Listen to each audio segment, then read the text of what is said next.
wonder how you can spice it up. Like, is there something similar that the NBA could take from the NHL to do? JP, I know you're our NBA expert. Back in middle school, I was the expert. Yeah. I just think, and I was telling you guys this the other day, like in a lot of sports, I believe, and I want athletes to get paid, but I think they're overpaid because even when we're growing up, they're not, the eighth guy on the roster is not getting the $80 million contract. So they show up to the All-Star game. They want to win the skills competition. Everybody wants to compete in the dunk contest. You want to win the three-point contest. There's so much more pride. I'm sure there's incentive to win it financially. But now it's like, if the eighth best player on your team is getting $60 million, what do they care about an off weekend? Why would they want to try? And then you see it in the regular season. It's like so many dudes are resting. And that never used to happen. Because that's what PK was talking about. He's like, there's a difference between being hurt and being injured. Right. Playing hurt and playing injured. And he's like, guys like us, we're playing hurt. They play the same amount of games. 81 in the NBA, 82 in the NHL, and you don't see guys in the NHL doing rest. And they've in like 2 weeks. But yeah, I think the NBA, like they're losing the fans just because we can tell that like the heart's not in it, and it used to be in it. Mm-hmm. And now it's just kind of, there's a level of pride that used to come with it. Right. But you're right, that much money, and you're like sitting on the bench playing only a couple minutes a game, like I'm sorry. It's hard to sit there and be like, yo, I'm going to go balls out in this All-Star thing that really means nothing. And especially when you're in the middle of the season, you gotta think about, you're thinking about injuries. Like, hey, this is a very low risk thing, especially when you're getting paid the amount you're getting paid. Because I think that's fair to say. It's like that's not right. Yeah. Yeah. Exactly. And I think like Matt Stafford, he's asking for $50 million. And again, I love sports. I want people to get rich, but no athlete should be getting paid $50 million a year. Ooh. I know that could be a hot take, but like there's so many other things out there and like in people, and you fans see it. What's a fair number to you? I don't know. I mean, incentives though. Yeah.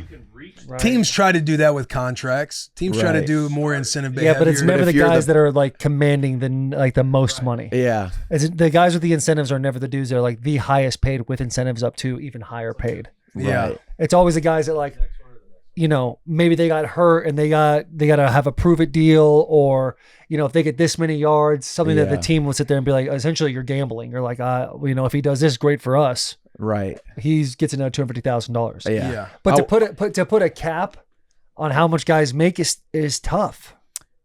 I understand where you're coming from. Right. I don't have a line to draw right now. It'd be crazy to be like, yeah, because if I'm Matt Stafford, I'm thinking to myself, like, if you command $50 million, you should get $50 million. Yeah, I would want it too if I was him. Yeah. But I do, I think fans now more so than ever are getting fed up with athletes, because you see guys in the NFL, they're walking out on their team. Guys in the NBA are sitting out. And it's like, yeah, college football, people are sitting out and getting paid. And as the fan, you're just like, again, I want them to be rich, all these things. But like, man, like, pour in your heart to it how everybody feels they would if they were in that position. Yeah. It's unfortunate because it's one of those like it is what it is situations. Right. Because you grow up like we were all young athletes growing up aspiring to play professional sports. And it's like there's this love of the game, this grit, this hunger, this heart, all of it that goes involved. And when you're a fan, you hold that same mentality and standard, whereas as you're a player getting to learn it and realizing you're ultimately in a business and you get used up as a commodity, and then you taste the business a little bit, it creates a little bit of that bitterness. And it's hard to, you kind of like, it's like some of it gets lost because you're also realizing that you are in a business, and it is such a business that makes hundreds of millions of dollars. Billions. And if there was a massive, obviously the Matt Stafford thing got brought up, but if say somebody was getting a contract and it's all incentive based, and a team that's trying to win is like, yo, I'm going to guarantee you raise your floor that much higher, that resets a market. Guys learn that, hey, this is the new market. Then guys are comparing, but it's such a business like inside. And when you're on the outside of it, it's all about the love of the game and everything else. And it gets blurred. So I hear you and I Right. feel what you're saying. Yeah. And I want the athletes to get paid. I want all that to happen. But even as a sports fan, becoming more of a sports fan now that I'm out of it, and kind of like when you watch that Four Nations hockey game go on and you're kind of watching it from that perspective of that little kid growing up and loving the sport, loving the competition and seeing it in their eyes, you yearn and want that for the athletes now. But it's, with the money dynamic and the business going on, I do feel like a lot of leverage is tilting more toward the players, which is what every player and what every CBA and union fights for. It's like you want everything incentive-based, but then when you got the guaranteed contracts in NBA, even NHL, it's like I know the NFL wants to work toward a sport for 100% guaranteed contracts in a sport that is, has 100% injury rate. So it's so much negotiating and so much business that all of that gets lost. You start to get removed from that little kid who grew up loving the game. You still love the game, but you realize that they view you as a commodity. They'll cut your ass, they'll trade you, they'll do whatever they want with you.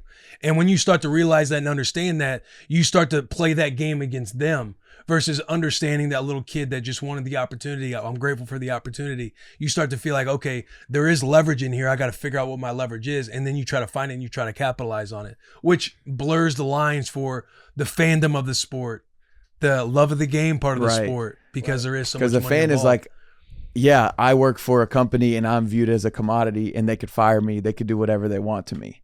And that the employee wants power with the employer. Yes. So it's like, that's why they get so frustrated with the athlete stuff. It's like, everybody gets it. And ultimately everybody does want the same thing.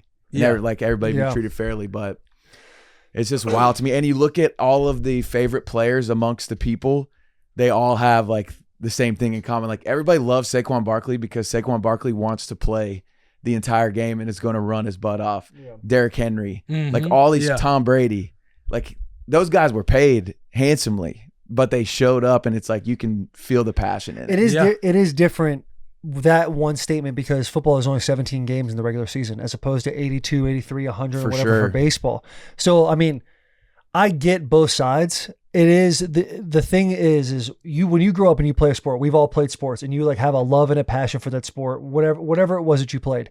And then you get to college, when Will and I played, it's like that school is just all into you. Like, how can we make this guy better academically, better so he can be better for our football team? Life skills. Yeah. Now it's like players seem like they have all of the leverage in college football as opposed to in the NFL when it's more like it's definitely There's split. free agency. But when everyone understands who's getting paid what. When you're in and when Will and when back in our day, like 2013, 2014, when we get into the league, I remember sitting there for the first cuts, and there's 93 guys on a team, and you sit there and like the next day there's 72, and then there's gonna be another cut that gets down to 53 the next day, and you're like, yo, what the fuck is this? This is crazy. And that's when it really starts. You start to realize that you are a commodity, and you're only as good as long as you can last for that thing. So I understand why players are like looking out for themselves, and I understand wanting the most dollar amount you could possibly want. But like, how do you get to a point if you're a franchise showing that you care enough about the player so the player cares enough about you as well? Because it's the world we're going in right now.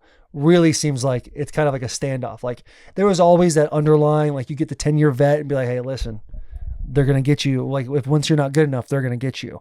But now more than ever, it's like more clear, more out the open that like, it seems like the team versus the players as opposed to the players being a part of the team. Mm-hmm. Does that make sense? Yeah. That makes sense. And I was just going to add, like, I don't think it's a league thing. Like the types of people that are like in the NHL are different than in the NBA. I think it truly is, like y'all are saying with the money, it's just apathy is a natural thing. Filming a vlog and editing it for JP is his second nature as an NBA player dunking a basketball. So if JP is getting paid $20 million to film a vlog for you guys, he's going to be sitting there going, why the fuck am I doing this? Like, why am I filming a vlog? I make $20 million a year. Like, this is dumb. You know what I mean? Like, it's just, I don't know. I feel like it's a natural thing. Yeah, but I think to myself, like, someone paying you $20 million to make a vlog, it's like, you make the best goddamn vlog ever, wouldn't you? Exactly. You would think. You would think. Pay $20 million to play in the NBA. You better show up every single night like you're making $20 million. Yeah. Fair point. Yeah. Fair point. But NBA is like not the only one that does a subpar all-star game. Like we watched the Pro Bowl. Like we actually don't watch the Pro Bowl. It's like, yeah, they're doing like sled pushes and shit now. And even lucky enough to play in a couple of them bad boys. Like when I played it, there was actual game, and the game was like you jog. You're essentially in a jog through while fans are watching you. A couple guys go hard. You're trying not to get hurt. You're trying not to get hurt, and you could be in a free agent. And as offensive lineman, you're like, hey, if somebody starts going hard, we'll just slide towards that guy. We'll slow him down real quick, and then it'll all go back to status quo. So it's not like the NBA is the only all-star game that's like not showing up the way it should. Mm-hmm. But I think with the hockey thing, it just kind of comes down to like that patriotic pride, that pride in your country to be like, yo, I get to play for something with the stars and stripes on my chest, with the maple leaf on my chest, whatever Sweden and Finland have on their chest. Like they're fucking, 3 crowns. Like Forsberg played in that tournament. That's awesome. I'm sure he was, I mean, Sidney Crosby, my wife was like, is that Sidney Crosby's son? And I'm like, no, he's still playing. Still playing. Like the longevity seems so much longer with hockey. After it. 26 years. He's been playing international games and just dominating. Yeah. I fucking did it again, too. One thing that is crazy about hockey, though, is like you're only on the ice for like 15 seconds. Yeah, like a long shift is a minute. Yeah. But that's why the boys go so hard. That's why you can go hard and why you can play long. Man. And when you stop moving, you're still moving. Yeah, you're just going forward. So it is crazy. Yeah. It is nuts, man. It's an interesting conversation to talk about because, I understand all those different angles. It's like you want those things, and selfishly from the player perspective, when you realize, hey, when these cheers and boos die out, like who's going to be standing there next to you? And it's like you ultimately, it's like your family and people that are going to be with you after you've left the sport. So you need to figure out how to juice as much as you can out of that sport while you're playing that sport. Yeah, how do you want to be remembered? Tough. Yeah. Tough look for the NBA. They took a hard L. They took a hard L. In football, I feel like it's hard just because you can't, like, we couldn't do a tournament like that because you're not able to play multiple games in like a week. And I feel like we would be the first one, like not the first ones, but I think it's easier for us to like give an excuse to football because they could argue you guys play an eighth of the games we play per year. You guys don't even play hardly at all. Like, how is it that hard? And hockey is super physical. Football's way harder than 90% of hockey is played in the boards. Yeah. Come on. Hockey's so physical too, though. Not as physical as football. No, it's physical. No, you're right. You're right. Football is the most physical sport. Yeah. Maybe rugby? Probably not, dude. Fuck rugby. I don't even. Rugby's dude, fuck hardcore. Rugby. Everyone gets it in rugby. Yeah, everyone does. Rugby's hardcore. There's the scrum. Everyone's locking up. God, there's so much we don't know about sports. I mean, MMA is pretty violent. Yeah, that's probably. They only fight a couple times a year. They do. I mean, you fight a lot. What are you fighting 3 times a year? Yeah. If you're fighting a lot. You're in camp for 24 weeks. Yeah.